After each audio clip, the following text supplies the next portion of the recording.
Burning Pumpkin Fest was hosted in Tallinna Kultuurikatel on November 8 and 9, and it is the Halloween version of the j-tsoon convention.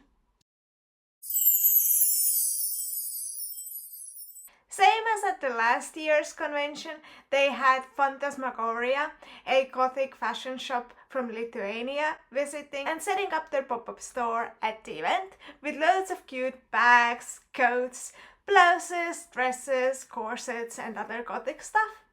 Of course, my friends at Bandayama were also at the event selling their wonderful anime merch, and they also have a website where you can get all of this stuff that you see here, and they're also the sponsor of this video, so that if you use the code HAILDIA5 you get 5% off your order. Thank you for sponsoring. And yeah, they were at the event. They're my friends and they had loads of wonderful stuff, and for the first time they also had snacks and drinks that you can see here. And I actually bought a little cute keychain as a prize for my meetup the next day. But on Saturday I actually had my Winx Club lecture at 1 and I was very excited for it. But as we waited, the event also had a VIP or a fan ticket that came with a lot of merch, and one of my friends did get it and she was very kind to show us the stuff she got. Sina said selle, mina ei saanud ja sina said, okei, selge. I paid. I see how it is. Well, I paid. Well, true, but I'm... Siis see peaks olema sellelt samalt Napalmilt, kes käib müümas. Ja see on küpsetatud kõrvitsega. Nice. Nii et see kõlab väga põnevalt. Nice. Ma olen tegelikult tahtnud nagunii neilt midagi proovida, sest need on kõik väga intrigeerivad. Ole. Küsisid nad on see särk või? Ja see on särk. Küsisid nad suurust? Okei. Valepidi. Food. Nice. Ta on väike zombikiisu. Nice. Ja siis...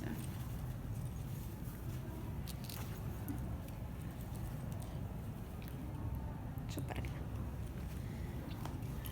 So that's the stuff that came with the fan ticket, and then at 1 o'clock I had my Winx Club lecture.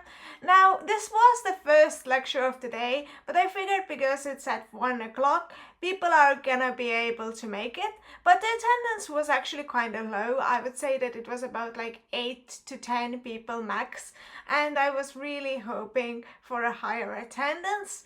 But I asked 2 of my friends to film a couple of minutes of the lecture just so I could have some B-reel while I talk over this vlog, and they both filmed the entire thing, so I decided to put it on YouTube. I don't know if I have already put it on YouTube while you're watching this or if it's gonna be the next video out, but if you wanna see the lecture, and I would be really happy if you did want to see it, and from the poll I put up on YouTube it seemed like you guys did wanna see it, so you can check it out. Either it's coming up very soon or I've already put it out. So I did my lecture. I was very happy with the lecture itself. I think it came out fine. I was just a little bit disappointed that people didn't make it. I spoke to some people and they all said that it was a little too early for them, even though I think 1 p.m. isn't that early, but maybe they were just being polite. Anyway, that also made me worried about my meetup the next day, which was at 12, even earlier. My lecture was also at the same time as cosplay, but Burning Pumpkin Fest has a lot of cosplay blocks and there's loads of people, so I assumed that wouldn't be a problem, but cosplay is always the most appealing thing to anime and animation fans who would have also probably wanted to see this lecture, so I also understand if some people preferred and wanted to see cosplay over this, and I am happy that some people did at least turn up. So it wasn't super bad, but it did get me down a little bit. So if you want to check out the lecture on YouTube, please do. It would make me really happy if it did good on YouTube. So I had missed the first block of the cosplay competition, and the next thing I wanted to see was a Twilight lecture, but there were still a few more hours to go.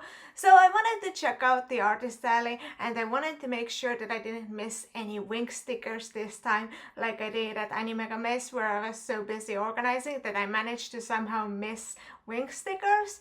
So I had a look around the artist alley. This time the artist alley was in the big, large area. Sometimes they would put vendors there, but in the last years they have put artist alley there. There was loads of variety. There were loads of new artists who haven't been at Burning Pumpkin Fest before. Now, interestingly, there seem to be very few Estonian artists and Estonian sellers. I can't confirm it, but that's just the view I got. And I wonder if they preferred foreign artists on principle, which wouldn't be too good, but I don't know if they did or not. I also managed to find 2 sellers that did have Winx stickers, and I got stickers from one of them, not the entire set. I also found one vendor that sold the Heaven's Official Blessing manhwa and some official merch, and I also saw this cool vendor with this amazing and unique style that had a Totally Spies art, which was really fun for me to discover because I love Totally Spies. Then it was time for the Twilight lecture, hosted by Anneli and titled Loving and Hating Twilight. I loved it, it was really fun. Anneli's Edward cosplay was great, and the lecture was really fun and informative. I found out a lot about the modern Twilight fandom. I really don't know about the modern fandom anymore at all, because I used to be in the fandom when the films originally came out. If you have followed me for a long time, you know that I had Alice as my channel icon for a long time, but I really don't know anything about the modern fandom anymore, so it was really interesting to listen, and I'm glad I caught it. A very good lecture. Then I listened to a lecture about the history of kimono. This lecture was also at the convention that I hosted, Animegamis, or a very similar lecture, but I didn't manage to catch it then, so I'm very happy that I managed to catch it now. And I listened to it and learned many new things about the history of kimono. I love Japanese fashion in general, so of course this was also very interesting to me. And if you get a chance to listen to it somewhere again, make sure to do it. Because the way Katri speaks is very interesting and captivating and educational, so I would definitely recommend her lectures as well. She was also at the Japanese Culture Day a while ago and we chatted a bit. Then I figured I would check out the karaoke. And I did for a little bit. And this isn't a roast on the current singer on the screen, but I just can't take it. My ears just can't take it. I was there only for a little while and then I was like, no, can't do it. I filmed a little bit of the Halloween setup, the spooky setup they had in the ground floor. This is also where they had put up the cosplay photo competition entries, which are beautiful and the people are very talented. So I was happy to check them out. They usually always put them up there and they're gorgeous. I love the one Barbie cosplay. There was also a Barbie cosplayer at the cosplay competition, but sadly I didn't manage to catch the cosplay competition on any of the days. I'm kind of sad about that, but I always tend to prioritize other things over the cosplay competition. But I was happy to see the cosplay photo competition at least.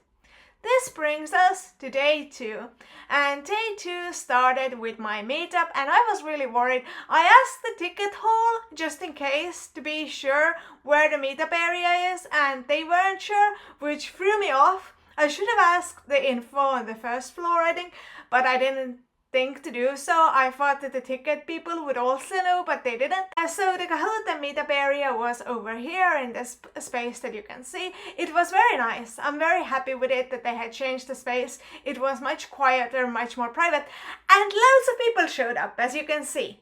This fandom never lets me down. We had a little Kahoot, we had some games, it was a good time. I hope you all had a good time as well. I'm really happy that you came.